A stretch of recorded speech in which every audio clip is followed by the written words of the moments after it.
Hello, and welcome to Rule of Carnage. This is a channel on YouTube, or perhaps a podcast stream that you're listening to, where me, Mike Hutchinson, and this fellow, Glenn Ford, talk about designing better miniature games, because we've designed a few miniature games, less than some, but more than none. And we're going to have one of those episodes, which is essentially just a conversation about a project that one of us is working on. And in this case, I've, as regular listeners to this channel will know, I've been working on a fantasy mass combat game called Hobgoblin. And as quite often happens when I get to a stage a little bit after I think the game design has mostly finished, I come back and look at something that hasn't maybe been looked at for a while and start reconsidering it.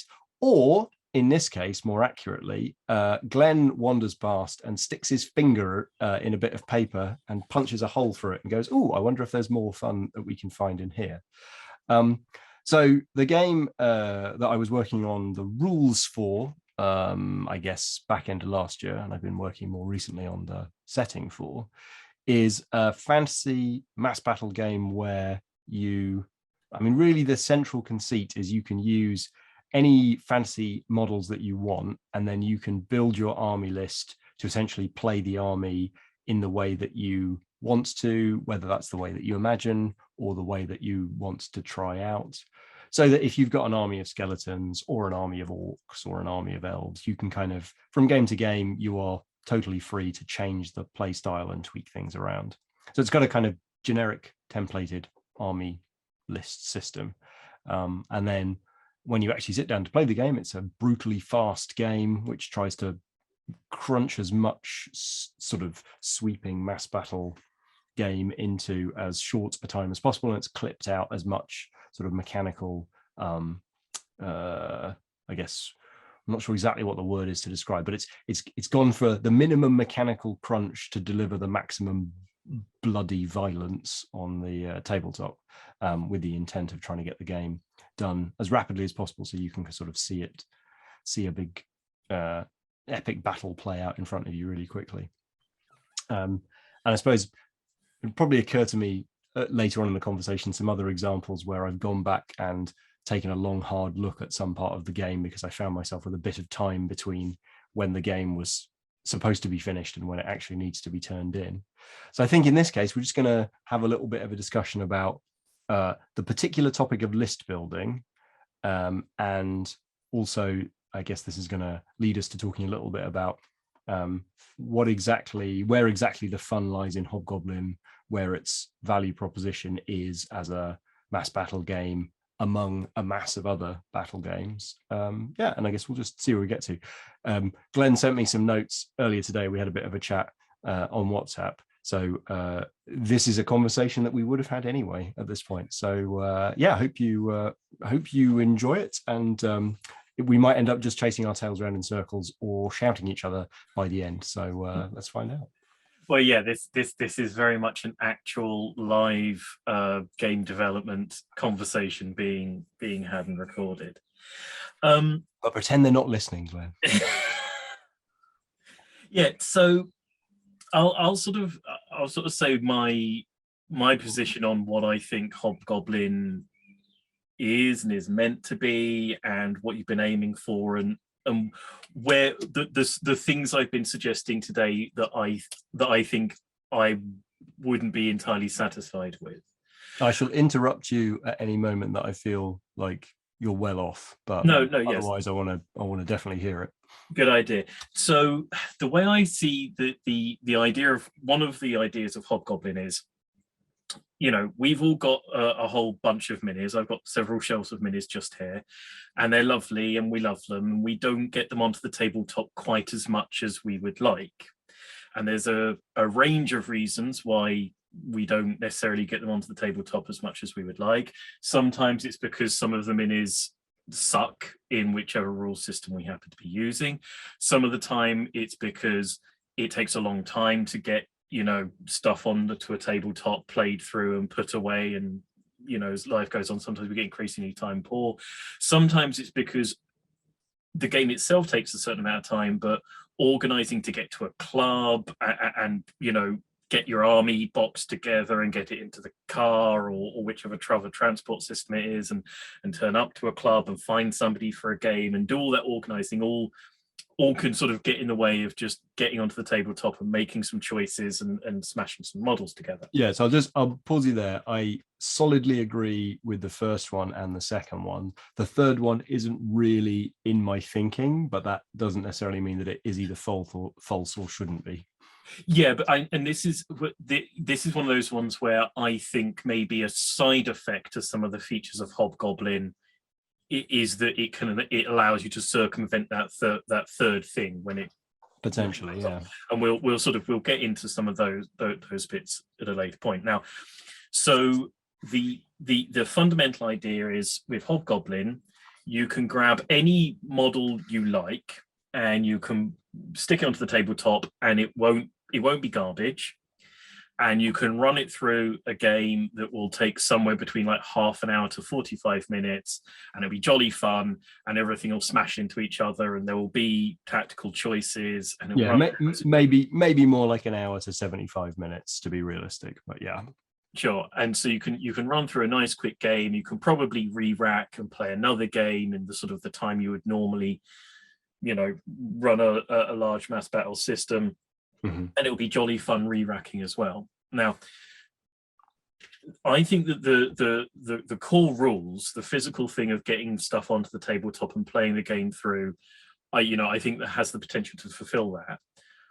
My current sort of bugbear is the way that armies are built and the motivations for how you've written the system for how armies are built, and I'm not sure it's what it can be. I think it's fine. I think it can be better, and I think it can fulfill the worthwhile things that Hobgoblin is trying to do better. That's sort of my opinion at the moment. Yeah, and I think like regardless of whether or not that ends up being true, I think that's a really, really interesting sort of gauntlet to throw down at the design. So at the moment, now, what I take to be your motivation as you were writing the army design, army building part of Hobgoblin, is that I should be able to pick up a mini and go, right, okay, this is a monster, and it's got wings, and it's got a couple of like weapons on it. So this will have a monster profile, and it'll have flying, and it'll have an extra smashy fighty ability. Brilliant. This is my favorite model. I've come up with rules for this one. They cost X many points. I've got X many points left. Right, what's my second favorite model? Okay, this is my second favorite model. I'll go through the same process with this model, and I'll keep doing that until I've got my 5 favorite models and units ever all on the tabletop at the same time, and I've run out of points. And I think that the system you've got at the moment, if that's the way that you put together things onto the tabletop, I think it allows you to do that. And I think if your literal selection process is just, this is my favorite model, this is what I honestly think should describe this favorite model, and I'm just going to do that until I've got a bunch of stuff on the table and not worry about too many other things, I think that the army building system in Hobgoblin does just about achieve that. It is functional at that. It is. I still think it's so for anybody who's not aware of the system in Hobgoblin. So Hobgoblin has a buff and debuff system for building your units, which is based on the sort of unit it is. So, for example, you might have an ability flying, and a particular unit might have an upgrade cost of 50 points, and flying will, and I don't know these are the exact values.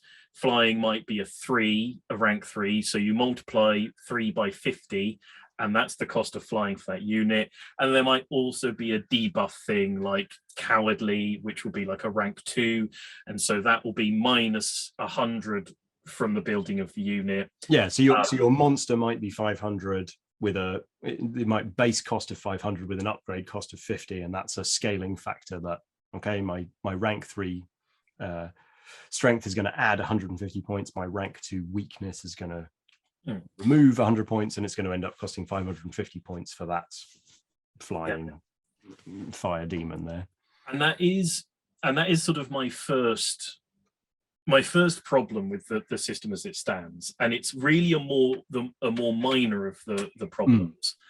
But it is that Hobgoblin, I think at its ideal, is sort of slick, fast, punchy. Get your models out, figure out some profiles, pop them onto the table, brilliant. And a process that says, okay, here's a menu of things for every single unit, and each thing costs a different amount for the unit, and you've got to figure it out by doing multiplication and addition and subtraction for every unit. And it says, okay, you want to have a goblin, well, figure out what a goblin is. Here's a set of things that could make a goblin. Figure out which ones you think mean a goblin, and it'll be your opinion of what a goblin means, maybe not somebody else's opinion, and then do maths to figure it out. Whereas, Warhammer and Hobgoblin is meant to be faster and slicker and smoother than Warhammer. Warhammer goes, well, this is a goblin. You want a goblin? There's a goblin. And we've done all that thinking for you. And at that point, Warhammer is the fast, nimble sort of one of the two. And that I think first of all is a little bit of an issue.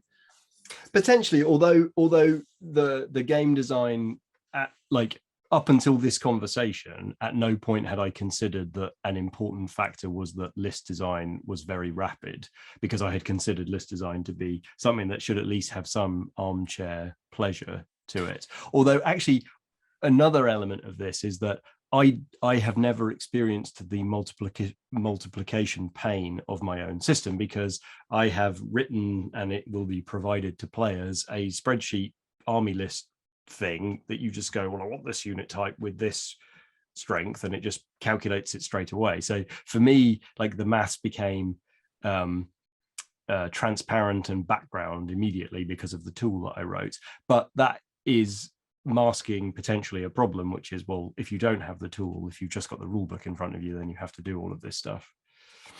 Yeah, and I think that what I like personally, I like the thing that I like about Hobgoblin, because your part, I think, of your motivation for creating Hobgoblin is you love minis, and you love having minis, you love collecting minis, and you love getting minis onto the tabletop and playing a game with them. I own an enormous amount of minis. I don't inherently love them in and of themselves. I love the hobby and I love the gaming, and I get minis because I don't like playing without nice looking minis, but I would never buy and paint a mini if there wasn't a game attached in my life. I wouldn't even consider it. I don't wander around sort of picking up minis just they're cool. Attentive listeners will recall that we have cogitated on this point before. But I love the idea of Hobgoblin because, and this is one of the things I think about it that's really interesting, because Hobgoblin says, you can just go straight in and play the game. You don't have to get a set of minis for this army and a set of minis for that army, and you don't have to paint to it. It can be, it can be about the game and getting into the game and getting onto the game as quickly as possible. And I find that incredibly attractive. So tell me a little bit more, like what specifically is attractive to you that you could take the skeletons that you've already painted and just play them a different way, or that you could just say, oh, I don't even have to play with skeletons. This game is happy with me playing with cardboard squares. Yeah, this in Hobgoblin, this is 100 different units from 100 different armies. And so provided I've got a model for, a couple of ranged units and a couple of infantry units and a couple of cavalry units and a couple of monsters and a couple of war machines, I can now play all of the armies that there are in in the world. I can go, okay, well, yeah, sure, they look like goblins. Right, yeah. So the advantage being, if you do want to collect lots of miniatures, this is a way of encouraging you to do so. And if you don't want to collect lots of miniatures, this is a way of not punishing you for doing so. Yeah, exactly. The Hobgoblin says, you know what, if you want any mad mini, we'll cover you. You can use it. It'll be cool on the tabletop. It will work. If you don't want any minis in particular, that's also fine, because you only need one set of minis and you can now play all of the things. So it has this way, an option to bring together these two very, very sort of divergent ways of playing and being exciting to both sort of ends of those people, ends of that equation. Now, the other thing that I think for me is a little bit of an issue, and it's tied into that with the current army building system, is it's designed, to my mind, so that you can build a goblin or a skeleton or whatever, and have something on the tabletop that acts like a goblin or a skeleton. It's not designed to give you a lot of list building value. It's a narrative army building tool rather than a competitive one. Yeah, there's in terms of the synergies to discover and the puzzles to unlock. It doesn't have depth there that some other systems do. And the thing of it is it's kind of like, if it's not an army list building game, if it's not giving me army list building value within the army list building process, and all it's saying is these guys are goblins and these guys are skeletons, and there's no way of really making them synergistically powerful goblins, or it'll just make them act like skeletons, and it's the tabletop where you're going to have to win the game. You can't really min-max an army in Hobgoblin. There's not really a sort of puzzle solving, chewy game-like element to it. It's just, I want to represent this army on the tabletop because that is satisfying to me, and now here's a sort of stepped process whereby I can achieve correctly representing that army. There's for me, that's not a very high value process. It's not particularly intriguing. It's not. Yeah, it's fairly mechanical, or the pleasure is derived from the satisfaction of taking those miniatures and assembling them into something that is, something that you haven't played with before, or that you're like, well, I want to put these two units together in the same army, and now I'm allowed to, or I always wished these people were a bit more such and such, and then you can. So it's sort of like you get to be game designer. Like, it essentially provides the what people often asks for in skirmish and war game systems, which is, well, can we have a point designing, like, can you tell us what the algorithm for creating the points values for these units is so that I can mess with them? And that's essentially, not because I think that's necessarily a good idea for all games, but that's essentially what Hobgoblin provides you, is like, well, here's the rubric for creating points values. I could go through and create points values for all the dwarfs and all the goblins and all the skeletons, but you know what? Like, I'm just going to give that toolkit to you, and you can go through that process as you choose. Yeah, and I think for me, if there's not the sort of the game value of building the list, whether there is a list to find that does synergistically interesting things, all I'm doing is trying to build a list that is recreating Warhammer goblins or recreating Warhammer skeletons, then that's not a process that I find particularly appealing. And the process of going, okay, I'm going to play my skeletons. I haven't thought about the army prior to this point particularly. I'm picking up, I'm putting them on the table, and I'm playing a game. That's super sort of appealing and exciting. That's an attractive idea. The idea of going, okay, right, so I've got to spend half an hour prior to the game recreating a pre-written profile that's available in a different system so that I can use the skeletons of the goblins, that's less attractive. Mm. And I'm interested in. But at the same time, we do live in a world with a very broad selection of 3D printed models right now. If you go to Etsy and look at fantasy miniatures, you'll find all kinds of glorious things that you can get. And I suppose one of the attractions here is that it doesn't matter what creative people invent, you can play those armies in Hobgoblin. Yeah, no. And the idea that you wouldn't spend any time building a list, whereas you might spend 50 to 80 hours constructing and painting the army, like I do think it's part of that hobby. And whether or not there's enough chewy meat on the bone in terms of that list building thing is definitely a valid question and thing to examine. But if the system is providing you essentially a toolkit for, like it's interacting with the hobby, like it doesn't provide you tools for tracking how many skeletons you've painted, but the army list is part of that same sort of process of getting excited about an army and getting it ready and putting it on the table. Yeah, and I guess I understand part of it in relation to the idea of buying, modeling, and painting an army. There is the other thing, and I think one of the things that I really like about the idea of Hobgoblin is I own, I think, probably 13 different fully painted and modeled fantasy armies. It's going to take quite a lot for me to buy and paint another one. But the idea of getting getting 4 of them out onto a table, played through and gone again in a single gaming session, that's super attractive. That's really attractive. And I find attractive the idea of, I'll just grab one of those armies off the shelf and have a completely sort of instantaneous experience.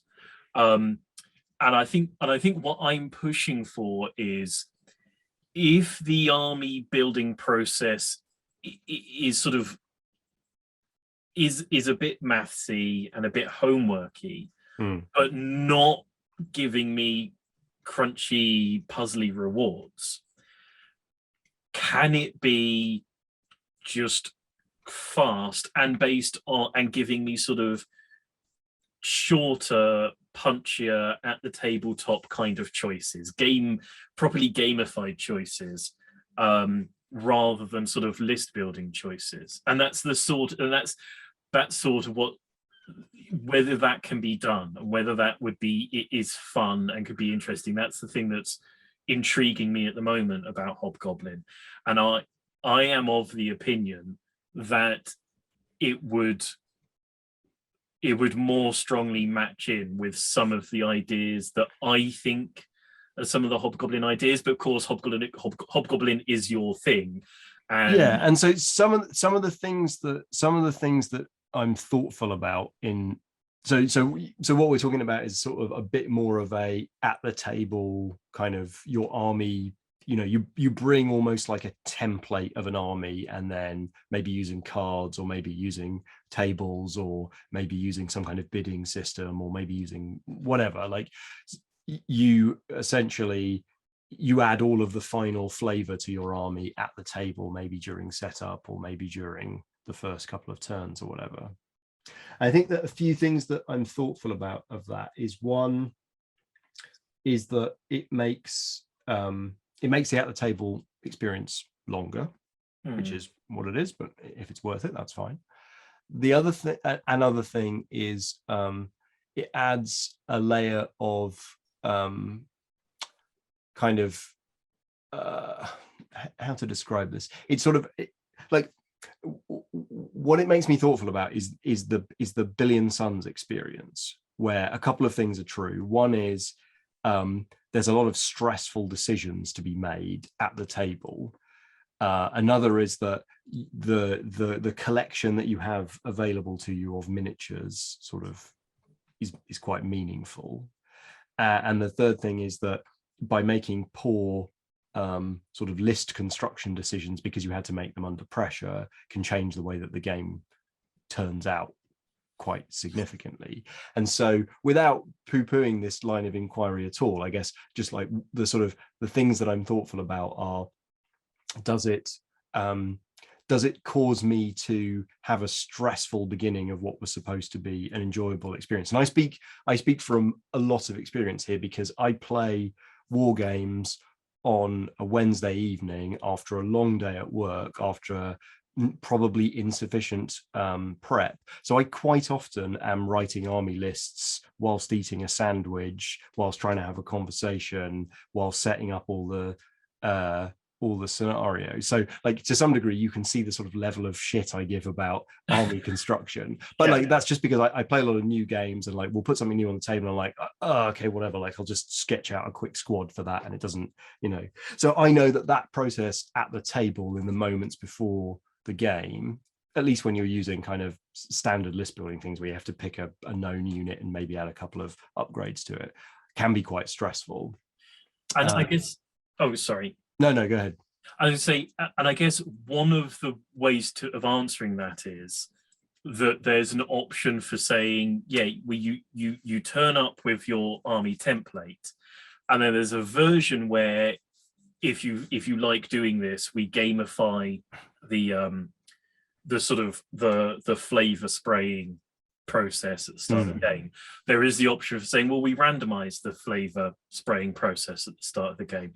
We get these, whatever it is, tables or cards or something, and if you're playing the super fast version of Hobgoblin, you whack one upgrade or one flavor thing onto each unit, and then you play, and there you go, you just pile into it. You will now have an army with a layer of flavor on it, and you have gotten moving like super fast. I mean, part of this is that, like, before the ranks and upgrade cost system, there was a very simple system, which was simply units cost some points and upgrades, and strengths and weaknesses cost some points.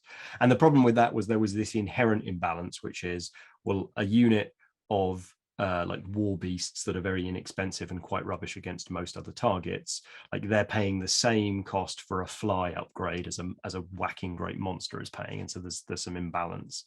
Now there's possibly ways of balancing that in on the core unit costs to sort of smooth it out, but the more obvious option was, well, maybe options are the costs of them are scaled depending on the sort of overall power of that unit.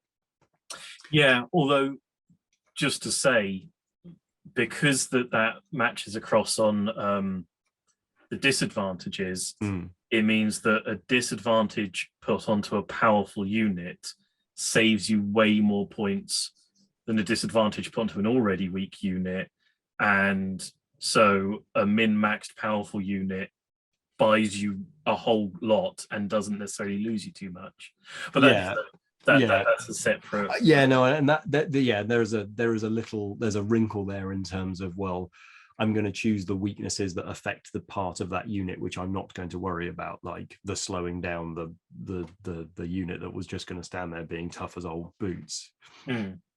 Yeah, and then so my first thought of an idea of this was, so you get your units, your base units, and at the moment you then buy upgrades and downgrades to affect the points and what they can do.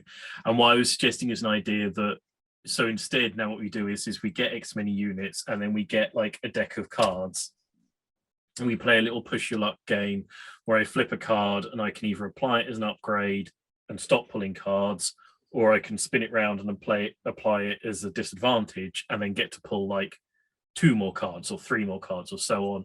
And I go until I choose to bail, and now that's my army. And that's just a simple sort of, okay, well, let's try and just gamify the army building process. And to me, that's the idea that feels like lessening the pressure on it, because it's like, I'm making some choices at the tabletop. It's almost like, I feel like it's sort of turning it a notch towards board gaming, if you like.